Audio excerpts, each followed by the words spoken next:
J'ai cette semaine une mini fourgonnette, la voiture qu'on aime détester. Pourquoi? Ben parce qu'on a peur de notre image au volant d'une mini fourgonnette. C'est une voiture pour les mères de famille, pour traîner, trimballer les enfants, et tout le stock qu'on peut mettre en arrière. C'est vraiment fantastique comme véhicule en fait. C'est très extrêmement pratique. Pourquoi est-ce qu'on ne l'aime pas? Bon, c'est encore une fois une question d'image.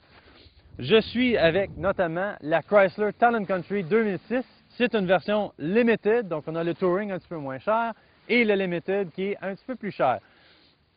Cette voiture ici se détaille pour un petit peu moins que 48 000 et vient sensiblement tout équipé, vraiment bien équipé.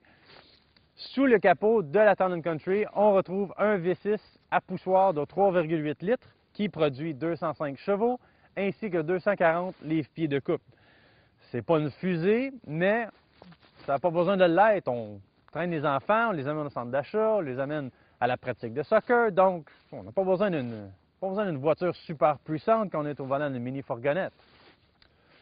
Donc c'est une Limited, extrêmement bien équipée. À l'extérieur, on retrouve des jantes chromées et ainsi que c'est comme une version plus cossue de la Caravane si on veut. On retrouve notamment des portières à commande électrique. Donc, les portières à gauche et à droite à l'arrière s'ouvrent au moyen de la commande de télédéverrouillage. Et le haillon arrière également s'ouvre électriquement. Donc, c'est très pratique au centre d'achat quand on revient avec les emplettes. À l'intérieur de la Town & Country, vous allez retrouver un habitacle assez bien meublé. Donc, des sièges en cuir partout avec des sections en Suède. C'est très beau, c'est très bien, très confortable. Sur des longues distances aussi. Le tableau de bord, il y a un petit peu de faux bois, c'est du plastique, mais c'est quand même assez joli, là, ça passe. Le système de son, une très belle sonorité. On a aussi en option sur ce véhicule-là un système de navigation. C'est pas un système à écran tactile, donc on utilise juste un simple bouton rotatif avec deux boutons poussoirs. C'est pas très pratique, moi je ne le recommande pas. Il y a un changeur à 6 CD avec un système de divertissement DVD à l'arrière. Donc, on ouvre l'écran à l'arrière, on branche un film pour les enfants et on ne les entend plus durant tout le voyage. C'est très agréable.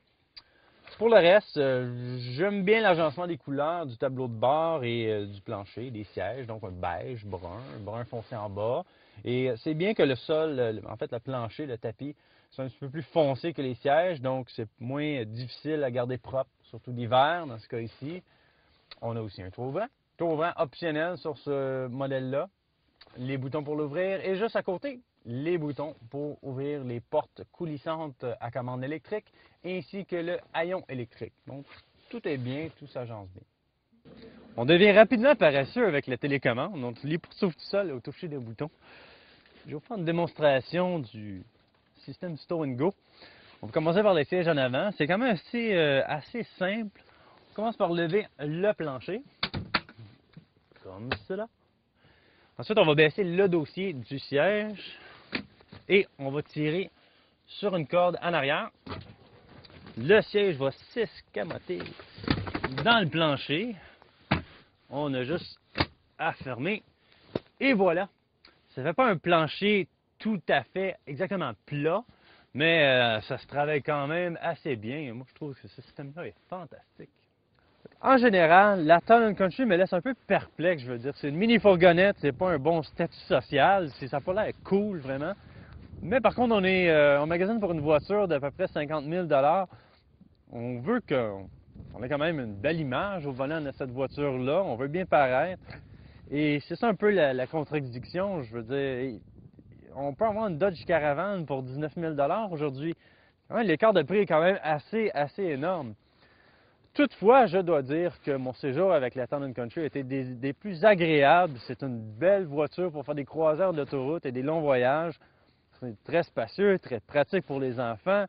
Le système Stow & Go est vraiment fantastique.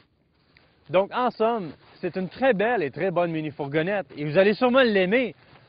Par contre, pour son prix de 50 000 $, c'est cher payé. Peut-être les gens autour de vous n'auront pas l'impression que vous avez payé 50 000 $ pour.